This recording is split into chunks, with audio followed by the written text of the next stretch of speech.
how to set the app icon badge style to number or dot on the Samsung Galaxy S24 series.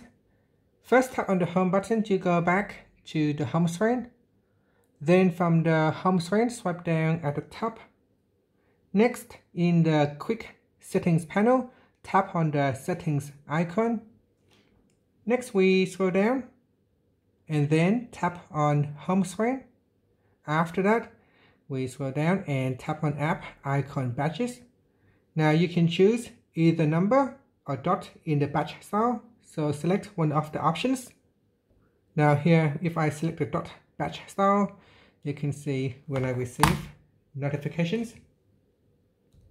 So now I'm just going to send myself some text and my phone will show the notifications. So that will be an orange dot on the top corner. If I change the style to number, now it will show number 3. It will show the number of notifications I have for the app. And that's it. Finally, you can tap on the home button to return back to the home screen. Thank you for watching this video. Please